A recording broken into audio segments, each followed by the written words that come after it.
কবরের ডান দিকের মাটি বাম দিকের মাটি আপনাকে চাপ দেবে, আটার মতো পেশাই করে দেবে। আপনার পুলসিরাত পার হইতে পারবেন না, মিজানের পাল্লায় গুনহার পাল্লা আপনার ভারী হয়ে যাবে, জান্নাতে যাইতে পারবেন না। বাবাজি ভাইরা, এই জন্য জগতের মধ্যে আমরা যাবতীয় যা কিছু করেছে, জান্নাতের প্রতি আমাদের একটা লোভ আছে। জান্নাতে আমাদের যাইতে হবে, কারণ এই জান্নাতটা আমার আল্লাহ তাআলা কোনো পশু পাখির জন্য বানাই না, এই জান্নাতটা একমাত্র মানুষের জন্য বানিয়েছে। এই জন্য আমাদেরকে সৎকর্ম করে ওই জান্নাতের মধ্যে যাইতে হবে। জোরে বলেন আমিন। আরে বাবা, আমার আল্লাহ তাআলা রাসূল সাল্লাল্লাহু তাআলা আলাইহি ওয়াসাল্লাম বলেছে, আরে আমার উম্মত উম্মতিরা, আজকে জগতের মধ্যে চলাফেরা করো, তোমরা একটা কাজ করো, জগতের কোনো মানুষকে রাজি করাইতে হবে না, জগতের কোনো মানুষকে খুশি করাইতে হবে না। আজকে যে মানুষগুলোকে টাকার জন্য পয়সার জন্য আজকে কিছু আনন্দের জন্য খুশি করো, আজকে কত হারাম কাজ করে কত বেঈমানি করে আজকে মানুষকে তুমি খুশি করো, আজকে ওই মানুষ তোমার উপরে খুশি হইয়া হয়তো 2 বিঘা জমি দিবে, একটা বাড়ি দেবে, একটা গাড়ি দেবে, নইলে একটা তিরপল দেবে। কিন্তু উম্মত রে, আজকে আল্লাহকে খুশি করো, জগতের মধ্যে কিছু পাওয়ার না পাও, আখিরাতে তুমি জান্নাত পাইবে। জোরে বলেন সুবহানাল্লাহ। কিন্তু বাবাজি ভাইরা, আজকে জান্নাত আমরা ভাবি না, কবরকে নিয়ে আমরা চিন্তা ভাবনা করি না, মরণকে নিয়ে ভাবি না। আজকে রাসূল বলেছে, প্রায় মানুষ তোমরা যদি প্রতিনিয়ত প্রতিদিন 70 বার করে মরণকে স্মরণ করো, আমি আল্লাহ তোমাদের শহীদের দরওয়াজা দান করব। জোরে বলেন সুবহানাল্লাহ।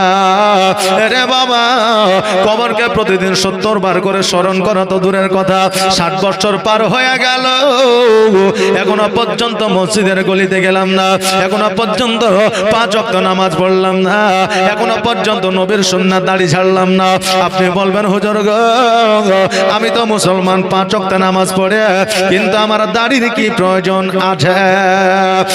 বাবা, আজকে ভারতবর্ষের মাটিতে আমরা যতজনই আছি, চাই আপনার কেউ পুলিশের চাকরি করে, কেউ আপনার সিভিকের চাকরি করে, কেউ আপনার বিএসএফ এর চাকরি করে, কেউ আপনার আর্মির চাকরি করে, এদেরকে পোশাক না দিলেও তো হইতো নাকি? আমরা তো দেশের মানুষ, এখন ভারতবর্ষে যদি কেউ আক্রমণ করে আপনি আমি বসে থাকবো? থাকবো যে? থাকবো না। যত আমরা সরকারের চাকরি না নিও, আমরা দেশের জন্য সৈনিক, আমরা দেশকে কিভাবে বাঁচাইতে হবে, যেইভাবে বাঁচাইতে হবে সেইভাবে বাবা আগিয়ে যাব। কিন্তু বাবা, যারা দেশের সৈনিক তাদেরকে একটা ক্যাপ দেওয়া হয়েছে, টুপি দেওয়া হয়েছে, তাদেরকে একটা আলাদা পোশাক দেওয়া হয়েছে, তাদেরকে আলাদা একটা জুতো দেওয়া হয়েছে, তাদেরকে আলাদা একটা হাত মোজা দেওয়া হয়েছে, তারাকে নিজের রক্ষার জন্য একটা পিস্তল দেওয়া হয়েছে। বাবারে, আজকে সেও দেশের মানুষ, আমিও দেশের মানুষ, তবে তার কাছে কেন আলাদা পোশাক, তার কাছে কেন বন্দুক, তার কাছে কেন পিস্তল, তার কাছে কেন টুপি, আমাদের কাছে কেন নয়? বাবারে, বলার উদ্দেশ্য হলো এটা, আজকে আমরা নবীর সৈনিক, আমরা আল্লাহর বান্দা। আজকে দাড়িটা হলো আমাদের জন্য একটা সার্টিফিকেট। জোরে বলেন সুবহানাল্লাহ। আরে বাবা, আজকে আমাদের মা বোনদের পর্দা করতে হয় কি হয় না? শরীয়তে হুকুম আছে কিনা? আছে। কিন্তু আমাদের মা বোনেরা যুবতী অবস্থায় বোরকা পরা তো দূরের কথা, অনেক মা আছে 60 বছর পার হয়ে গেছে, তবুও ঠোঁটের মধ্যে লিপস্টিক লাগায়া মেলায় ঘরে বাজারে ঘরে। আছে না নাই বাবা? এক পা কবরে, এক পা জমিনে, তবুও বাবা আজকে যে জিনিসটা আমাদের মা বোনদের জন্য হারাম, লিপস্টিক লাগানো যাবে না, যেটা শুকুরের চর্বি দিয়ে বানানো হয়, ওই লিপস্টিক আমার মা বোনেরা ঠোঁটে দিয়া আজকে পরপুরুষকে খুশি করেছে, আজকে পরপুরুষকে দেখার জন্য ব্যবস্থা করে দিচ্ছে। আজকে বাবা সুন্নাতি জালসা, আজকে আল্লাহর নবীর মাহফিল, ওই মাহফিল গুলোতে কত নারী আজকে সুন্দরভাবে সেজে গুজে মেলার মধ্যে ঘুরছে, কত যুবক বাবা দেখছে আজকে ওই নারী স্বামীর হক মারছে। একজন বিবিকে, একজন নারীকে কে দেখবে? দেখার হুকুম কার আছে? স্বামীর। তাহলে আজকে বিবাহ হয়নি, যুবতী হয়ে আছে, আজকে সুন্দর করে সাজগোজ করে মেলাতে ঘুরছে, তাহলে স্বামীর হক মারছে কিনা? হকটা ছিল তোমার স্বামী, কিন্তু তুমি পর পুরুষকে দিছো, এই হিসাব তোমাকে কিয়ামতের দিন দিতে হবে। মারে আজকে তুমি লিপস্টিক লাগায়া, মাস্কারা লাগিয়া, সুন্দর করে মেকআপ শেকআপ করিয়া আজকে যে তুমি পৃথিবীর মধ্যে যুবকদের তুমি তোমার চেহারা দেখাইতে আছো, তুমি তোমার সৌন্দর্য দেখাইতে আছো, এর জন্য কবরে তোমার জন্য আযাবের ব্যবস্থা আছে। তুমি এমন করে পর্দা করো, তোমার চেহারা তো দূরের কথা, তোমার জবানের আওয়াজও যেন একটা পর পুরুষ না শুনতে পাই। জোরে বলেন সুবহানাল্লাহ। এখন অনেক শিক্ষিত মানুষ আছে, কোয়ালিফাইড, তারা বলবে আমার মন যেহেতু ভালো, আমার দিল যেহেতু ভালো, অতএব বোরখার কোনো দরকার লাগে না। বলে কি বলে না? এই যে আছে না নাই? আছে। আমার মন ভালো, আমার দিল ভালো, তবে আমার বোরকা আমার পর্দার কি দরকার আছে? আরে বাবা, আজকে সুন্দর করে আপনি একটা বাড়ি বানাইলেন, 10 বিঘা বা 5 বিঘা বা 5 কাঠার মধ্যে 2 শতকের মধ্যে আপনি সুন্দর করে একটা বাড়ি বানাইলেন। বাড়ির চারিপাশে যদি আপনি প্রাচীর না দেন, মধ্যে একটা বাড়ি থাকে, চারিপাশে প্রাচীর থাকে কি থাকে না? জি থাকে তো। এবার চারিপাশে যদি প্রাচীর থাকে, আপনার বাড়ির কাছে কোন শিয়াল কুকুর বিড়াল পৌঁছাতে পারবে না। মেন গেটে আপনার তালা লাগানো থাকবে, নইলে মেন গেটে একটা দরওয়াজা লাগানো থাকবে। কিন্তু আপনি বাড়ি বানাইলে আপনি কোনো আপনার প্রাচীর দিলেন না, রাত্রি বেলায় শিয়াল এসে আপনার বাড়ির প্রাচীরে গা লাগিয়ে ঘষা দেবে, আর রাত্রি বেলায় কুকুর আসিয়া আপনারা দেয়ালে পেশাব করবে, রাত্রি বেলা বিলাই আসিয়া আপনার কানটাতে আপনার পেছনে গিয়ে পায়খানা করে যাবে। হয় কি হয় না? কিন্তু প্রাচীরটা আমাদের বাড়ির জন্য সেফটি কিনা? সেফটি নাই বাবা। তাহলে বাড়ি করেছেন, প্রাচীর দেওয়ার কি দরকার? জায়গা ঘেরার কি দরকার? বেড়া দেওয়ার কি দরকার? বাবারে, বলার উদ্দেশ্য হলো এটা, আমার আপনার মন আপনার দিল যতই সাচ্চা থাক না কেন, আপনার মন আপনার দিল যতই ভালো থাক না কেন, তবুও আপনাকে বাঁচানোর জন্য পর্দা করতে হবে। জোরে বলেন সুবহানাল্লাহ। বাবাজি ভাইরা, আজকে জগতের মানুষ আমরা মডার্ন হয়েছে, এই জন্য 60 বছর পার হয়ে গেলে আমরা লিপস্টিক লাগায়া বাজারেতে ঘুরি, আর 60 বছরের বুড়া নানি লিপস্টিক লাগাই না বাবা। শুনতে হয়তো খারাপ লাগলে এটাই বাস্তব। আর 60 বছরের বুড়া নানি লিপস্টিক লাগায়, আর মাস্কারা লাগায়া নানি মেলাতে বেড়ায়, 60 বছরের বুড়া নানি লিপস্টিক লাগায়। বাবা, আজকে মা বোনদের একটা শিক্ষা আমি দিয়ে যাই। আজকে মারে হযরত খাদিজাতুল কুবরা রাদিয়াল্লাহু তাআলা আনহা, উনি একজন নারী ছিলেন। হযরত ফাতেমাতুজ জোহরা রাদিয়াল্লাহু তাআলা আনহা, উনি একজন নারী ছিলেন। হযরত আয়েশা সিদ্দিকা রাদিয়াল্লাহু তাআলা আনহা, উনি একজন নারী ছিলেন। হযরত রাবিয়া বাশরি, উনি একজন নারী ছিলেন। হযরত উম্মুল খায়র মা ফাতেমা, উনি একজন নারী ছিলেন। হযরত মারইয়াম, উনি একজন নারী ছিলেন। মারে আজকে তিনারা জগতের মধ্যে জান্নাতের সার্টিফিকেট পাইলে, আর আজকে আমাদের মা বোনেরা জান্নাতের সার্টিফিকেট তো দূরের কথা, বর্তমানে 1000 টাকা করে লক্ষ্মীর ভান্ডার পাইলে। তিনারা জান্নাতের সার্টিফিকেট নিয়েছেন, আর আমাদের মা বোনেরা লক্ষ্যের ভান্ডার নিয়েছে।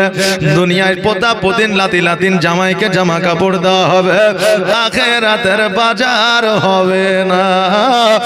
মা বোনেরা শুনেন, আর আজকে সরকারি টাকা নেওয়া হারাম নয়, নেওয়া যাবে না এই কথাও আমি বলি না, যেহেতু আমাদের সরকার আমাদের ভালোর জন্য দিচ্ছে, আমরা নিতে পারি, কোনো অসুবিধা নয়। কিন্তু ওই টাকাটা যদি আমরা ভালো কাজে লাগাতে পারি, আমাদের দ্বারা যেন কোনো অন্যায় গুনাহ যেন না হয়, এইভাবে যদি আমরা খরচা করতে পারি, আমাদের আখিরাতের বাজার হবে। মারে আজকে তিনাদের ব্যবহার চরিত্র আজকে কেমন ছিল, বর্তমানে মা বোনদের ব্যবহার চরিত্র কেমন, একটু পার্থক্য আপনাদেরকে বুঝায় দিয়ে যায়। হযরত খাদিজাতুল কুবরা রাদিয়াল্লাহু তাআলা আনহা আমার নবী মুস্তাফা সাল্লাল্লাহু তাআলা আলাইহি ওয়াসাল্লামকে বিবাহ করলেন। বিবাহ করার পরে রাত্রি বেলা আমার নবীজি হযরত খাদিজাতুল কুবরা রাদিয়াল্লাহু তাআলা আনহার জাং মুবারকের উপরে মাথা দিয়া যেন আমার নবীজি আরাম করতে আছে।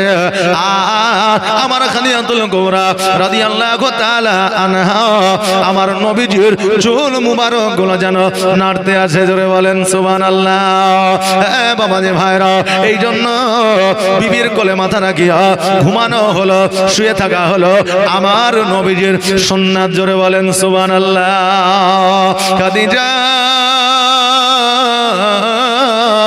রাদিয়াল্লাহু তাআলা আমার নবীজির মাথা মুবারক চুলগুলো যেন নাড়তে আছে। নবীজি আমার ওই আপনার খাদিজার সঙ্গে কথাবার্তা বলতে আছে। আমার খাদিজা নবীজির সঙ্গে যেন কথাবার্তা বলতে আছে। আর আমার নবীজি কথা বলতে বলতে যেন চোখটা বন্ধ করে নিয়েছে। খাদিজা লক্ষ্য করে দেখল আমার নবী যেন ঘুমায় গেছে। খাদিজাতুল কুবরা রাদিয়াল্লাহু তাআলা উনিও যেন পারছে ঘুমায়া গেলে। মধ্যরাত্রি যখন হয়েছে, ডান দিকে হাত দেয়, দেখে নবী নাই, বাম দিকে হাত দেয়, নবী নাই। খাদিজা চিন্তা করে, আল্লাহ গো, এত রাত্রি বেলা আমার নবী মুস্তাফা সাল্লাল্লাহু তাআলা আলাইহি ওয়াসাল্লাম কোথায় গেল, কোথায় গেল? সারা রাত বাড়ি যেন আমার খাদিজা খোঁজাখুঁজি করতে লাগলে। সারা যখন খোঁজাখুঁজি করলে নবীকে পাওয়া গেল না। এই দিকে খাদিজাতুল কুবরা রাদিয়াল্লাহু তাআলা আনহার বুকের মধ্যে যেন একটু ভয় ঢুকে গেল। কি জন্য ভয়? কারণ আমার নবীজিকে বিবাহ করার আগে দুইবার বিবাহ করেছিলেন খাদিজা, দুইটা স্বামী ইন্তেকাল করেছিল। এই জন্য খাদিজা চিন্তা করে, আল্লাহ গো, আজকে নবী বাড়িতে না জানি কি হয়ে গেল। এবার খাদিজাতুল কুবরা রাদিয়াল্লাহু তাআলা আনহা ঘর থেকে বাইর হইয়া বন জঙ্গলে যেন আমার নবীজিকে খোঁজাখুঁজি আরম্ভ করে দিল। এই জঙ্গলে সেই জঙ্গলে রাস্তাঘাটে খোঁজাখুঁজি করে সারা রাত আমার নবীজিকে যেন খুঁজে পাই না। আবারে যেই খাদিজা একজন সর্দারিনী ছিলেন, যেই খাদিজা একজন বাদশাহিনী ছিলেন, যেই খাদিজা টাকার অভাব ছিল না, পয়সার অভাব ছিল না, স্বর্ণের অভাব ছিল না, ওই খাদিজা আমার নবীজিকে খোঁজার জন্য রাত্রি বেলায় বার হয়ে যায়। বাঘের ভয় করে না, ভাল্লুকের ভয় করে না, শিয়ালের ভয় করে না, একমাত্র স্বামীর মহব্বতে। জোরে বলেন সুবহানাল্লাহ। সারা রাত আমার খাদিজা আমার নবীজিকে খোঁজাখুঁজি করলে কিন্তু পাওয়া গেল না। এবার যখন শুভে সাদেকের সময় হয়েছে, সকাল হয়েছে, রাস্তা দিয়া যেন নিজের বাড়ির দিকে চলে আসছে, হঠাৎ করে খাদিজা তাকায় দেখে আমার নবীজি একটা পাহাড়ের উপরে সিজদায় রত হইয়া ইয়া হাবলি উম্মতি উম্মতি বলে কান্দে। জোরে বলেন সুবহানাল্লাহ। বাবা রে ভাইরা, আজকে দয়ার নবী মুস্তাফা সাল্লাল্লাহু তাআলা আলাইহি ওয়াসাল্লাম জগতের মধ্যে 63 বছর জীবন যাপন করেছিলেন। ওই 63 বছর আমার নবীজি জীবনে কোনোদিন আব্বা মা টাকা পয়সা জমি জায়গার জন্য কাঁদে না। 63 বছর জগতের মধ্যে কেঁদেছিলেন নবীজি নিজের উম্মত উম্মতির জন্য। এখনো পর্যন্ত সোনার মদিনায় কান্দে। কাল কিয়ামত পর্যন্ত আমার নবীজি উম্মত উম্মতির জন্য কাঁদবে, যতক্ষণ পর্যন্ত আমার নবী উম্মত উম্মতিকে জান্নাতে না নিয়ে যাবে। জোরে বলেন সুবহানাল্লাহ। বাবা রে ভাইরা, এবার খাদিজা চিন্তা করে, আল্লাহ গো, নবী আমার পাহাড়ের উপরে সিজদায় রত হইয়া ইয়া হাবলি উম্মতি উম্মতি বলে কাঁদে, কিন্তু আল্লাহ গো, এই পাহাড়ে কোন রকমের সিঁড়ি নয়, এই পাহাড়ে উঠার মতো কোনো ব্যবস্থা না, আমি কেমন করে পাহাড়ে যাব? খাদিজা গোটে গোটে পায়ে হামাগুড়ি দিয়া যেন বাবা পাহাড়ের উপরে উঠলো। পাহাড়ের উপরে উঠার পরে আমার নবী মুস্তাফা সাল্লাল্লাহু তাআলা আলাইহি ওয়াসাল্লামকে বলে, নবী গো, আপনি সিজদায় পড়ে আপনি হাবলি উম্মতি উম্মতি বলে কান্দা।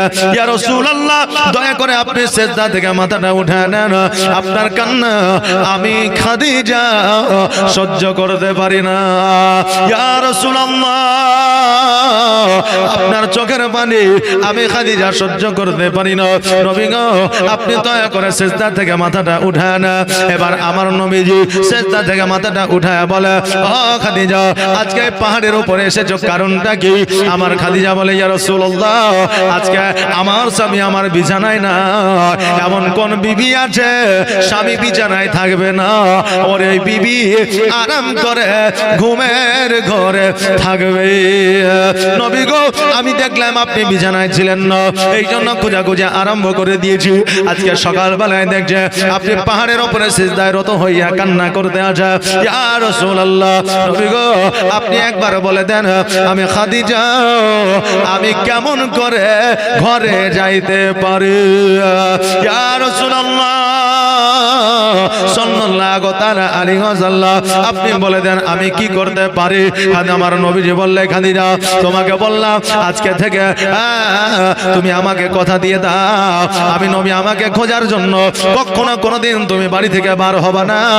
আমার কথা যতক্ষণ পর্যন্ত না শুনবা যে আমি বিপদের মধ্যে আছি বা আমার প্রতি অত্যাচার করছে, এইরকম খবর না শোনা পর্যন্ত আজকে তুমি কখনো বাড়ি থেকে বার হবে না। খাদিজা রাদিয়াল্লাহু তাআলা আনহা সঙ্গে সঙ্গে বাবা দন্দা ঈমান হইলা। আর দন্দা ঈমান হওয়ার পরে খাদিজা বলে, ইয়া রাসূলুল্লাহ, ইয়া হাবিবাল্লাহ, নবী গো, আমি যখন পাহাড়ের উপরে উঠেছিলাম আমার হাঁটু আর আমার কহিনা ক্ষতবিক্ষত হয়ে গেছে। ইয়া রাসূলুল্লাহ, আজকে তারই ব্যথায় ব্যথিত হইয়া আমি আজকে বাড়ির মধ্যে যাব, দাওয়া নিতে হবে, ওষুধ নিতে হবে। আমার নবীজি বললে, খাদিজা বলো বলো, আজকে তোমার কোন জায়গা ক্ষতবিক্ষত হয়েছে বলো। আমার খাদিজা রাদিয়াল্লাহু তাআলা আনহা যখন বাবা হাঁটু মুবারক আর কহিনা মুবারক যখন দেখাইলা, নবী আমার থুতু মুবারক লাগিয়ে দিলেন। খাদিজা বলেছিল, খোদার কসম করে বলি, ওই জায়গা আমার ক্ষত বিক্ষত থাকা তো দূরের কথা, ওই জায়গা একটু দাগ পর্যন্ত ছিল না। জোরে বলেন সুবহানাল্লাহ। বাবাজি ভাইরা, আজকে নবীর থুতু মুবারক যদি এত পাওয়ার হয়, আমার নবীর পাওয়ার কত ছিল? আল্লাহর নবী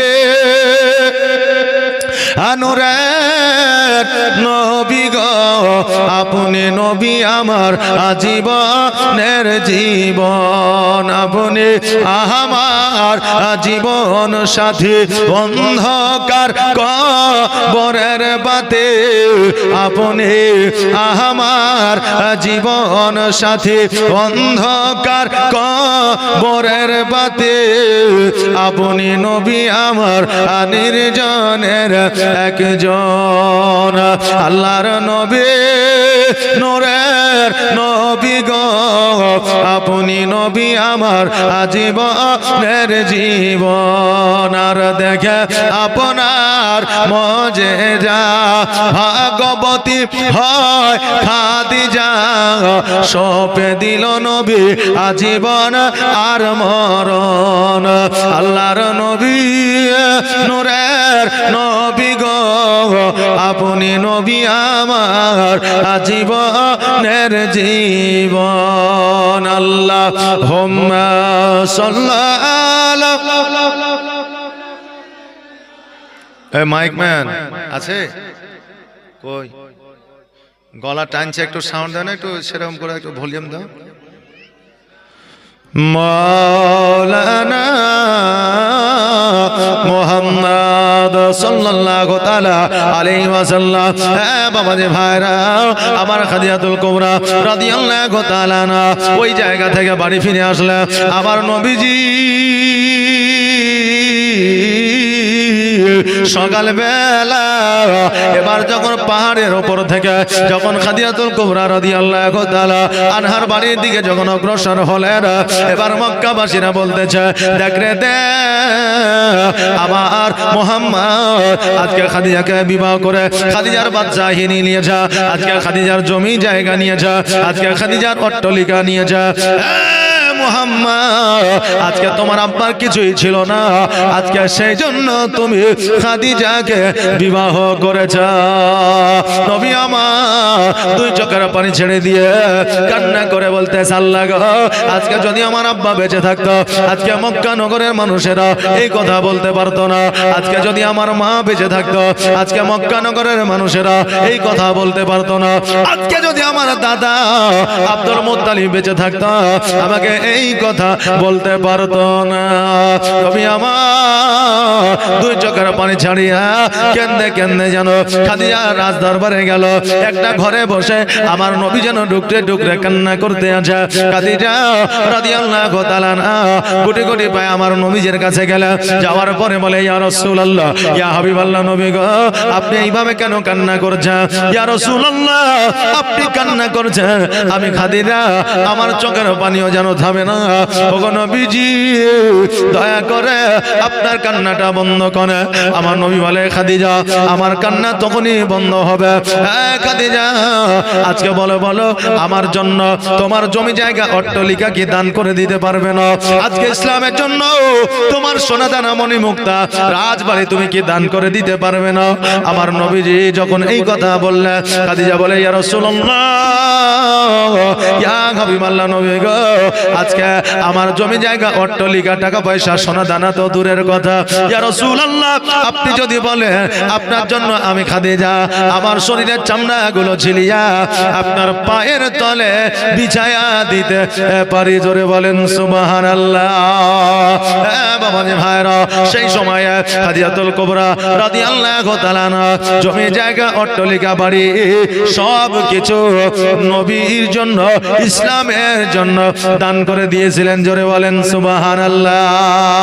বাবাজি ভাইরা আজকে নবী মুস্তাফা সাল্লাল্লাহু তাআলা আলাইহি ওয়াসাল্লাম খাদিজাকে বিবাহ করে খাদিজার সমস্ত সম্পত্তি আজকে আল্লাহর রাস্তে গরিব মিসকিন ইতিমের মধ্যে বিলি বন্টন করে দিয়েছিলেন। আর দান করে দেওয়ার পরে খাদিজা নবীজিকে লইয়া একটা খেজুর গাছের ছাউনিতে বসবাস করেছিলেন। জোরে বলেন সুবহানাল্লাহ।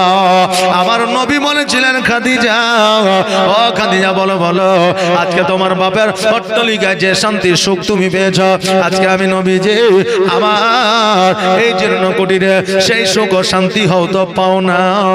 আজকে আমার খাদিজা বলেছিল নবী গো আপনি ওই কথা বলিয়া আমাকে কষ্ট আমাকে ব্যথা আমাকে বেদনা দেবেন না, কারণ আমার বাপের অট্টালিকায় আমি সুখ ও শান্তি পেয়েছিলাম এটা ঠিকই, কিন্তু নবী আজকে আপনার এই জীর্ণ কুটিরে খেজুর পাতার ছাউনিতে তার চাইতে হাজার গুণ বেশি সুখ ও শান্তি পাই। জোরে বলে সুবহানাল্লাহ। আরে বাবা জগতের মধ্যে আজকে অট্টালিকা বানায়া কোটি কোটি টাকা খরচা করিয়া জমি জায়গা কিনিয়া যেই সুখ ও শান্তি পাওয়া যায় আজকে 10টা টাকা দান করিলে তার চাইতে দ্বিগুণ শান্তি পাওয়া যায়। জোরে বলেন সুবহানাল্লাহ। বাবাজি ভাইরা আজকে খাদিজাতুল কুবরা রাদিয়াল্লাহু তাআলা সব সম্পত্তি দান করার পরে আমার নবীজি জীর্ণ কুটিরে বসবাস করেছিলেন। আমার নবীজি খাদিজাতুল কুবরা রাদিয়াল্লাহু তাআলা আনহাকে রান্না পর্যন্ত শিখিয়েছিলেন। কেন না আমার খাদিজাতুল কুবরা রাদিয়াল্লাহু তাআলা উনি একজন রানী ছিলেন, উনি রান্না বান্না করতে জানতেন না, উনি জীবনে কোনোদিন বিনা চম্পলে আপনার রাজপ্রাসাদ থেকে বাইরে যায় না। আজকে নবীজিকে বিবাহ করে সব সম্পত্তি দান করে সব টাকা পয়সা স্বর্ণ মুক্তা দান করে আজকে নবীজির সঙ্গে ইসলামের খাতিরে আজকে নবীজির খেজুর গাছের ছাউনিতে বসবাস করেছিলেন। জোরে বলেন সুবহানাল্লাহ। আজকে দান করে যে সুখ ও শান্তি পাওয়া যায় আজকে সেই সুখ ও শান্তি আমরা হয়তো কোটি কোটি টাকার সম্পদ কিনো বাবা পাওয়া যায় না, টেনশন আর চিন্তা মোদের থেকে যায় না, থাকে না বাবা, থেকে যায়। আজকে বাবা খাদিজাতুল কুবরা রাদিয়াল্লাহু তাআলা আজকে ইসলামের জন্য জমি জায়গা টাকা পয়সা দান করে দিয়েছিলেন। আজকে বলে আজকে আমরা যারা বসে আছি আমরা কি পারি না আমাদের এলাকার মসজিদকে কিছু দান করতে? জি বাবা, পারি কি পারি না? যে পারি। আচ্ছা বাবা, 2000 করে 5 জন দিতে পারবে না বাপজি আমার খোদার ঘর মসজিদে? 2000 করে খাদিজা যেমন দিয়েছিল। মা, আচ্ছা খাদিজার জাত তোমরা, আচ্ছা খাদিজাতুল কুবরা রাদিয়াল্লাহু তাআলা আনহার সঙ্গে আপনারা জান্নাতে যাবেন, ফাতেমার সঙ্গে আপনারা জান্নাতে যাবেন। আজকে 11টা মা আমার 500 টাকা করে খোদার ঘর মসজিদে দিতে পারবেন না? একটু চট জলদি করে দিবেন, আপনাদের জন্য দোয়া করে দেব খোদার ঘর মসজিদে। আপনারা দান করবেন, কিয়ামতের দিন এর বাদৌলত পেয়ে যাবেন। না পাওয়া যাবে না বাবা? জি আসেন, 5 জন ভাই আমার 2000 করে। প্রাণ বাঁচে না একবার দেখাও না আমায়, ওরে মরো বলে তোরে দয়ার নবী কি গিয়াছে তোর উপরে, ওরে মরো বলে তোরে দয়ার নবী কি গিয়াছে তোর উপরে। মরু বলে গিয়াছে সত, মরু বলে গিয়াছে সত, কিন্তু নবীর পায়ে রেখা কেন পরে না? দয়ার নবী বিন প্রাণ বাঁচে না, একবার দেখাও না আমার দয়ার রাসূল বিন প্রাণ বাঁচে না, একবার দেখাও না আমায়। আচ্ছা বাপজিরা, বনের অন্তিম কালে আজরা ইলাসিয়া আর সোনার জীবন যাবে রে লইয়া, আর সোনার জীবন যাবে রে লইয়া। এত যত্নে যারে তুমি ঘরেতে রাখিলে, আর যাহার লাগি দুঃখ কষ্ট কতই না সহিলে, আর আজ তোমারে ফাঁকি দিয়া গেল রে উড়িয়া, সোনার জীবন যাবে রে লইয়া। জীবনের অন্তিম কালে আজরাইল আসিয়া সোনার জীবন যাবে রে লইয়া। কবর তোমার মাটির ঘর, মাটির বিছানি,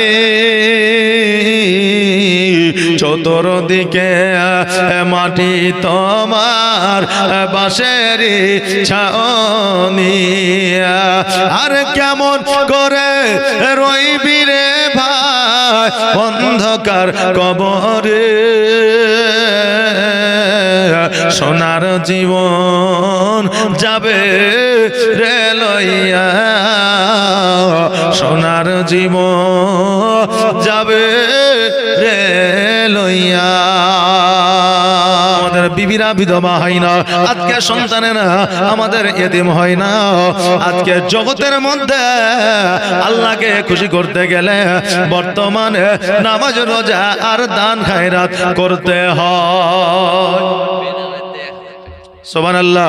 এই দেখেন বেনামেতে মায়েদের দিক থেকে, তো মায়েদের দিক থেকে 1000 এসছে। নারে তাকবীর, নারে রিসালাত, সুবহানাল্লাহ, জাযাকাল্লাহ, মাশাআল্লাহ। এই দেখেন বাবা, আজকে আমার মা বোনেরা 1000 টাকা দিয়েছে ওই আপনার খাটলির চাদরকে স্মরণ করে, কারণ এই এলাকায় একজনই হয়তো মরবে না, সবাই মরবে। যে আমার তো মনে হয়েছে যে একজনই মরবে মনে হয়। সুবহানাল্লাহ। হ্যাঁ বাবা যে ভাইরা, আজকে আমাদের দান খায়রাত করতে হয়, মসজিদে যেতে হয় নামাজ পড়ার জন্য, রোজা রাখতে হয় রমজান মাসের জন্য। বাবা রে, আজকে ইসলামের জন্য আমাদেরকে প্রাণ দিতে হয় না, হয় বাবা? জি। আচ্ছা বলেন, সেই সময়ে নবীজিকে বাড়ি বাড়ি দাওয়াত দিয়েছিল যে যুদ্ধে যেতে হবে? আব্দুল কুদ্দুস চলো যুদ্ধে, আব্দুল সাত্তার যুদ্ধে চলো। এখন তারা যে ভাবেছিল যে আজকে নবী আমাকে বলেনি মানে আমি যাব না, এরকম ভাবনা লয়। যখনই বলেছে কাফেররা আমাদের প্রতি যুদ্ধ ঘোষণা করেছে, যুদ্ধের ময়দানে যেতে হবে, সত্য নতুন বিবাহ করে বাসর রাত পর্যন্ত ছেড়ে দিয়ে নবীর মহব্বতে ইসলামের জন্য যুদ্ধের ময়দানে গেছে। জোরে বলে সুবহানাল্লাহ। আজকে বাবা আমরা এই নবীর মহব্বতে 100 টাকা 200 টাকা 500 টাকা কোনো ব্যাপার হলো যে এক বস্তা সিমেন্ট আমাদের মা বোনের আবার দিয়েছে, আরে তো এগুলা কোনো ব্যাপার হলো? 100 টাকা করে যদি গ্রামের মানুষ দেয় তাহলে এ মসজিদ হয়ে যাবে না, হবে না? জি, যদি দেয় সুবহানাল্লাহ জাযাকাল্লাহ মাশাআল্লাহ, লজ্জিত হবেন না এবং আমি বলছি বলে খারাপ মনে করবেন না। জি, এমনও কথা আছে যেটা হয়তো খারাপ লাগবে, এটা বলার উদ্দেশ্যে অনেকে বলে না, কিন্তু অনেক সময় অনেকে মাইন্ডে নিয়ে নেয়, নাকি বলেন? জি, এক জামাই গেছে শ্বশুর বাড়ি, শ্বশুর বাড়ি যাওয়ার পরে বলছে শাশুড়ি মা কি হলো? তো বলছে এক কাজ করেন, আপনার বাড়িতে আপনার মেয়ের একখান শাড়ি আছে, তাড়াতাড়ি দেন আমি বাড়ি যাবো। আপনার মেয়ে পাঠিয়েছে শাড়িটা নেওয়ার জন্য। তো বলছে বাবা একটু বসো, এসেছো যখন তো চারটি খাওয়া দাওয়া করে যাবো। তো না খাবো না, এখনই চলে যাবো। তো হচ্ছে না, বসো, দুপুর বেলা চারটি খেয়ে যাবা। আচ্ছা বলেন, শ্বশুর বাড়িতে যদি জামাই আসে, শাশুড়ি 100-র মধ্যে 99% চাই যে জামাইকে খালি মুখে বাড়ি পাঠাবো না। জি, তো এখন জামাই বলছে ঠিক আছে, যখন ছাড়ছে না তো বসি। 10-15 মিনিট 20 মিনিট বসেছে, তারপরে এবার ভাত নিয়ে এসেছে, ভাত খেতে বসবে। সে সময় দেখছে যে ভাতে গোস্ত আছে, কিসের? মুরগির। তো এখন জামাই বলছে যে মা এই সময়ের মধ্যে মুরগি কাটার কি দরকার ছিল, বা গোস্ত রান্না করারই বা কি দরকার ছিল? যা সবজি ডাল ছিল খাইয়া চলে যেতাম। তখন শাশুড়ি বলছে বেটা আমার বাড়িতে মোটামুটি 12 থেকে 13টা মুরগি, তো একটা মুরগি কাটলাম তো কি হলো জানবো? শিয়াল কুকুরে খাইলে যায়। জি, একটা মুরগি কাটলাম তো কি হলো? 13-14টা মুরগি, তো জানবো যে শিয়াল কুকুরে খেয়ে নিয়ে যায়। আচ্ছা বলেন, শাশুড়ি কিন্তু তাকে অপমান করবে বলে কথাটা বলেনি, কিন্তু জামাই বললেন যে আমাকে খাওয়ানো মানে শিয়াল কুকুরকে খাওয়ানো, তোর বাড়ি জীবনে আর আসবো না। জি, তা আপনারা ভাবেন না যে মৌলভী সাহেব টাকা টাকা করছে মসজিদের জন্য, আমাদের এরকম বলছে, তা আমরা রাগ করে আর জীবনও জালসাতে যাব না, এটা ভাবিয়েন না বাবা। এটা আমার জন্য নয়, আপনার জালসা কমিটির জন্য নয়, আপনাদের গ্রামের জন্য নয়, আপনাদের মোড়লের জন্য নয়, আপনাদের ইমামের জন্য নয়, এটা আপনাদেরই ইবাদত গাহ, এটা আল্লাহর ঘরের জন্য আমি আপনাদের বলতেছি। জোরে বলেন সুবহানাল্লাহ। জি, জাকির সাহেব নারে তাকবীর, নারে রিসালাত। জাকির সাহেব 500 টাকা দাতা, জোরে বলে জিন্দাবাদ। জাযাকাল্লাহ মাশাআল্লাহ বারাকাল্লাহ সুবহানাল্লাহ। যে আশায় জানিয়াতে করেছে দান, আর দানকে কবুল করো ও রহমান। মা আমি বললাম লক্ষ্মী ভান্ডারের টাকা 11টা মাসের, আপনি নিলেন একটা মাসের টাকা, খোদার ঘর মসজিদে দেওয়া যাবে না? একটা ঘরের একটা মাসের টাকা। জি, আমার মা বোনেরা বললেন এখন মোবাইল দেখে অনেকে চালাক হয়ে গেছে, বুঝলেন না? অনেক চালাক। এবার আপনার ভাত রান্না করছে, কি ব্যাপার যে ভাত রান্না করছে, বুঝলেন? তো রান্না করতে করতে এখন মোবাইল দেখতে লেগেছে। অনেকে মোবাইল দেখে না, যে তো মোবাইল দেখতে দেখতে মোবাইলের নেশায় এত মগ্ন হয়ে গেছে যে ভাতের তলা কিন্তু পুড়ে গেছে হাড়ি। এখন ওই ভাতগুলার ফেলেও দিতে পারছে না। জি, ফেললে তো সবই ফেলতে হবে। এবার পুরা ভাত ফেলে দেওয়া যায়, কিন্তু পুরা গন্ধটাকে আর দূর করা যায়? যায় না। এখন স্বামীকে খেতে দিয়েছে, স্বামী বলছে আরে রহিমের মা ভাত গিলে পুরা পুরা গন্ধ করছে কেন? তো বলছে এই রে, এবার যদি বলে ভাত পুড়িয়ে গেছে, তো বলবে তোর মন কোন দিকে ছিল, আরে এতদিন কি করছিলে বলবে। তো স্বামীর কথা শুনতে আমি রাজি নাই, এই জন্য বলছে যে স্বামী গো ভাত পুরা পুরা গন্ধ করছে, তো ভাত গেলে কি খাইতে খারাপ লাগছে? বলছেন না। তো বলছে যে এতদিন পর্যন্ত বাজারে হাটে গেছো, কোনোদিন কি তান্দুরি রুটি খেয়েছো? তো বলছে কত খাইলাম। বলছে খাইতে ভালো লাগে না? বলছে লাগে। পুরো পুরো গন্ধ করে কি করে না? বলছে করে। তো বলছে এতদিন তান্দুরি রুটি খেয়েছো, আজকে তান্দুরি ভাত খেয়ে গেল। এখন স্বামী দেখছে তাই তো রে, আমার বিবি এত কষ্ট করে এত সুন্দর করে তান্দুরি ভাত বানাইছে, আর না খাইলে কি হয়, ও পুরো একটা গন্ধ করলেও কোনো অসুবিধা নাই। তা আমার মায়েরাকে কম চালাক মনে করিয়েন না, আমার মায়েরা অনেক চালাক হয়েছে। বাবা যে ভাইরা, আমার মায়েরা যদিও চালাক হয় তবু আমার মায়েরা ফাতেমার জাত, তবুও খাদিজাতুল কুবরা রাদিয়াল্লাহু তাআলা আনহার জাত, তবু আয়েশা সিদ্দিকা রাদিয়াল্লাহু তাআলা আনহার জাত। আজকে ওই মা বোনেরা আমার ফাতেমার সঙ্গে জান্নাতে যাবে, জোরে বলেন সুবহানাল্লাহ। বাবা যে ভাইরা, যেটা আমি বলতেছিলাম, আজকে ইসলামটা আমাদের কাছে অতি সহজে আসে নয়। আজকে ইসলামটা আজকে কষ্টের মাধ্যম দিয়ে এসেছে, আজকে গর্দান দেওয়ার মাধ্যম দিয়ে এসেছে, আজকে জেল খাটার মাধ্যম দিয়ে এসেছে, আজকে বাবা রে জমি জায়গা অট্টালিকা টাকা পয়সা বিলীন করে দিয়ে ইসলামটা এসেছে। বাবা আজকে অতি সহজে আমরা ইসলামকে পেয়েছি, নামাজ পেয়েছি, রোজা পেয়েছি, কিন্তু একটা সময় আমার নবী মুস্তাফা সাহাবীদেরকে নিয়ে বাবা লুকায়িত ভাবে নামাজ পড়েছে না? পড়েনি বাবা? পড়েছে। আবু বকরকে জিজ্ঞাসা করেন, আবু বকর বলছে ইয়া রাসূলুল্লাহ, আপনি বলেন আমাদের ইসলাম ধর্মটা সত্য ধর্ম নাকি মিথ্যা? আমাদের ইসলাম ধর্ম সততার ধর্ম নাকি অসতের ধর্ম? নবী আমার বলছে আবু বকর, আজকে তুমি কি বললা? আজকে পৃথিবীর মধ্যে যত ধর্ম আছে, কোন ধর্ম আল্লাহ তাবারাক তাআলার কাছে মনোনীত নয়। একমাত্র ধর্ম হলো ইসলাম। জোরে বলে সুবহানাল্লাহ। আল্লাহ তাবারাক তাআলার কাছে একটাই ধর্ম, সেটা হলো ইসলাম ধর্ম। হিন্দু, জৈন, খ্রিস্টান, ইহুদি, নাসারা, নাস্তিক যতই আছে না কেন, এগুলো জগতের মধ্যে বাবা ধর্ম হয়েছে। আখিরাতে ধর্ম ওই আল্লাহর দরবারে ধর্ম একটাই আছে, যেটা হলো ইসলাম। আবু বকর, আজকে ইসলামটা হলো সততার ধর্ম, ইসলামটা হলো সত্যের ধর্ম। আবু বকর বলছে নবী গো, ইসলামটা যদি সত্যের ধর্ম হলো, তবে আমরা লুকায়িত ভাবে কেন প্রচার করতে আছি? আমরা প্রকাশ্যে কেন প্রচার করি না? কিছু কিছু সময় আছে, কিছু কিছু জায়গা আছে যেখানে সত্য কথা বললেও মার খেতে হয়, নাকি বলে? কি হয় না? এখন কেউ মারা গেছে, আপনার মা কিংবা আপনার বাপ, মরতে হবে, এটা তো সত্য নাকি? আল্লাহ যা করে ভালো লাগি করে নাকি? এখন ওর মা মরে গেছে, ওর সামনে যে বলে আল্লাহ যা ভালোর জন্য করে, তোর মা মরেছে তো ঠিকই হয়েছে, আচ্ছা বলেন ওকে মারবে কি মারবে না?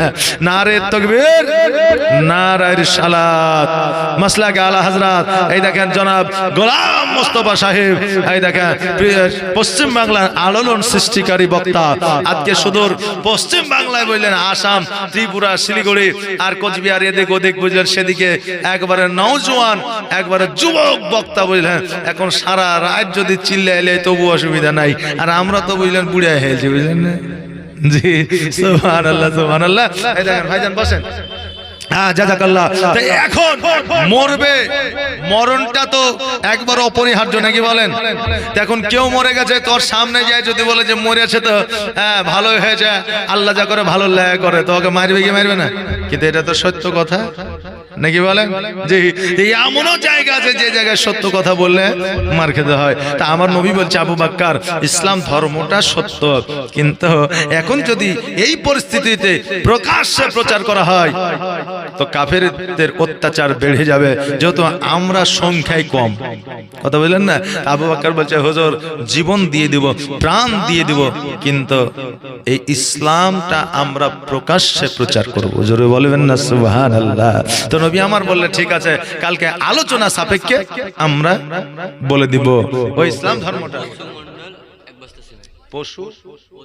পশু মন্ডল এক বস্তা সিমেন্ট দিয়েছে। জাযাকাল্লাহ, মাশাআল্লাহ, বারাকাল্লাহ, সুবহানাল্লাহ, সুবহানাল্লাহ। বাপজি বক্তা চলে এসেছে, আপনাদের হাল হাকিকত খারাপ। জি, কারণ নৌকার যে হাল আছে সেটা কিন্তু লড়বড় করছে, সেটা আমরা বুঝে নিয়েছি, বুঝলেন? জি, তো নৌকার হাল যদি লড়বড়ে হয়ে যায় তাহলে যে কোনো মুহূর্তে ওকে ডাঙায় নিয়ে যেতে হবে, নাকি?